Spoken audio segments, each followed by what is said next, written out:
पहिलो कुरा आफ्नै जिल्लाको कुरा राख्दाखेरि म्याग्दी जिल्लालाई हिमाली जिल्ला भनेर 2075 सालमा घोषणा गरेको रहेछ, घोषणा मात्रै कागजमा। तर हिमाली जिल्लाले पाउनुपर्ने सहुलियतहरू सबै कुराहरू त्यहाँ चाहिँ केही पनि अहिलेसम्म नगएको रहेछ। त्यसैले यो कुरा चाहिँ एकदमै जोडतोडका साथ राख्न चाहन्छु। के गर्नुपर्ने हो अगाडि त्यो कुरा गरिदिने हुन अनुरोध गर्दछु।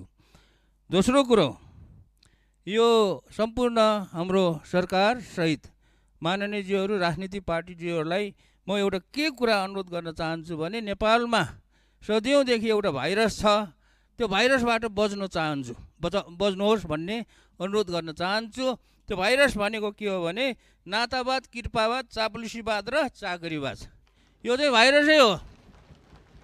यो भाइरस खास गरी अब नेपाल एकीकरण भएपछि रणबहादुर शाह जब उहाँ चाहिँ के अरे नाबालक चाहिँ राजा हुनुभयो, त्यो बेलादेखि सुरु भएको हो र राणा शासन, जङ्गबहादुरले राणा शासनको चाहिँ सुरुवात गर्दादेखि अझसम्म 2007 सालको क्रान्ति भइसकेपछि पनि, अनि 46 सालको क्रान्ति, 63 सालको चाहिँ आन्दोलन, यो सबै कुराहरू भन्दाखेरि पनि यो भाइरसले चाहिँ छोडेको छैन।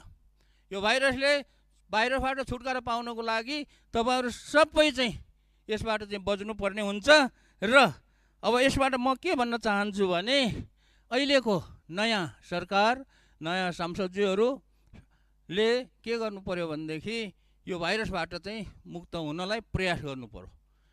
र यसमा के भन्न चाहन्छु भने अबदेखि फलानाले, फलाना सांसदले, फलाना मन्त्रीले, फलाना चाहिँ राजनीति नेताले आफ्नो छोराछोरी, आफ्नो नातागोता, आफ्नो इष्टमित्र फलानालाई चाहिँ यस्तो किसिमको चाहिँ पदमा, सुविधा दिने पदमा चाहिँ नियुक्ति गर्यो भन्ने कुरा चाहिँ सुन्न नपरोस्।